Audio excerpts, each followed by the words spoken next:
महाराष्ट्रात पेरू उत्पादनामधील महत्त्वाचा भाग म्हणजे पुण्यामधील निमगाव केतकी या भागामध्ये मोठ्या प्रमाणात पेरूची लागवड केली जाते।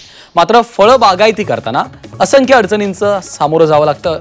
हवामान बदलाच्या नुसार योग्य ते नियोजन करणं, माती व्यवस्थापन, पाणी व्यवस्थापन, मार्केटचा योग्य अभ्यास करून त्यानुसार बहार व्यवस्थापन इत्यादी घटकांचा समावेश होतो। या सर्व गोष्टींचं नियोजन करून सुनील भोंग या पेरू बागायतदार शेतकऱ्यानं नेचर केअर फर्टिलायझर्सच्या मदतीनं विक्रमी पेरू उत्पादन घेतलेलं आहे। 18 मार्चला छटणी केली ती पेरूच्या बागाची।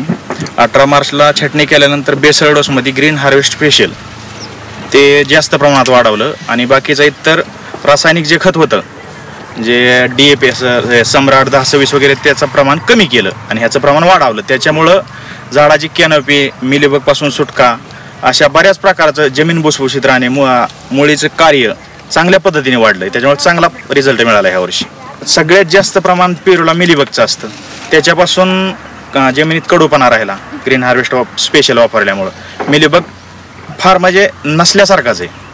आणि ह्या वर्षी एक झालंय की मार्चमध्ये सगळे छटण्या झाल्यात। मार्चमध्ये 70% निमगाव केतकीतल्या बागा फेल आहेत, पण आपली 100% सक्सेस झाली बाग। भोंग साहेब, या बागेसाठी जे तुम्ही ग्रीन हार्वेस्ट स्पेशल वापरलं आणि पॉलिफॉस्फेट मधलं सुपर ओरा आणि पृथ्वीरेज 024 जे वापरलं, त्याचं प्रमाण तुम्ही या बागेला कसं वापरलेलं? एकरी ग्रीन हार्वेस्ट स्पेशल एकरी 9 बॅग टाकल्यात। एकरी 9 बॅग आणि सुपर ओरा आणि 024 जे आहे ते सुपर ओरा 1 किलो आणि पृथ्वीरेज 2 किलो असं सोडलेला डोस, एकरी डोस सोडलेला आहे।